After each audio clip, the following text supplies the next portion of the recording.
ओम नमः शिवाय। ओम श्री भगवते वासुदेवाय नमः।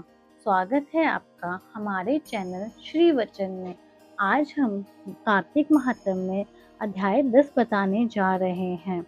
राजा पृथु ने कहा, हे देवर्षि, आपको नमस्कार है।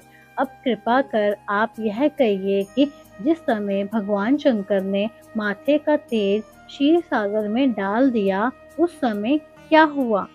नारद जी ने कहा, हे राजन, जब शंकर जी ने तेज क्षीर सागर में डाल दिया तो वह शीघ्र ही बालक होकर गंगा सागर के संगम पर बैठकर संसार को बह देने वाला रुदन करने लगा। उसके रुदन से समस्त संसार व्याकुल हो उठा। लोकपालों के मन में भी व्याकुलता हुई। अधिक कहने से क्या है, चराचर चलायमान हो गए। शंकर सुवन के रुदन से ब्रह्मांड व्याकुल हो गए। समस्त देवता और ऋषि मुनि व्याकुल होकर लोक पितामह ब्रह्मा जी की शरण में गए और सबने मिलकर ब्रह्मा जी को प्रणाम किया और स्तुति की। फिर कहा, हे पितामह, यह तो बड़ा भयंकर समय आया है, इसका नाश कीजिए। देवताओं की यह बात सुनकर ब्रह्मा जी सत्यलोक से उस बालक को देखने के लिए समुद्र तट पर आए। समुद्र ने ब्रह्मा जी को आता देख उन्हें प्रणाम किया और बालक को उठाकर उनकी गोद में दे दिया। तब विस्मित होकर ब्रह्मा जी ने पूछा, हे सागर, तुम शीघ्र बताओ कि यह बालक किसका है। तब समुद्र ने कहा, हे प्रभु, ये तो मैं भी नहीं जानता, किंतु मुझे इतना अवश्य ज्ञात है कि यह गंगा सागर के संगम पर प्रकट हुआ है।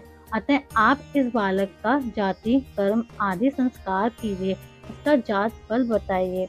नारद जी कहते हैं, इधर तो सागर ब्रह्मा जी ऐसे कह रहा था, उधर सागर पुत्र भी ब्रह्मा जी के गले में हाथ डालकर बार बार उनका आकर्षण कर रहा था।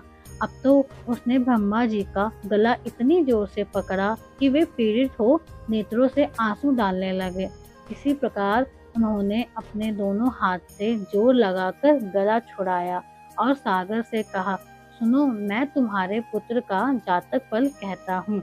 मेरी आंखों से जो जल निकलता है, इस कारण इसका नाम जलंधर होगा।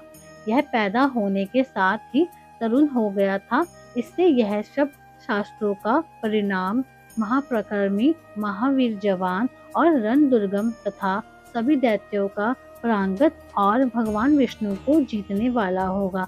यह कहीं भी नहीं हारेगा। एक भगवान शंकर को छोड़कर सबसे अस्वस्थ होगा। जहाँ से यह उत्पन्न हुआ है फिर वहीं जाएगा। इसकी पत्नी बड़ी पतिव्रता, सौभाग्यशालीन, सर्व सुंदरी, परम मनोहर, मृदुभाषिणी तथा शील सी सागर होगी।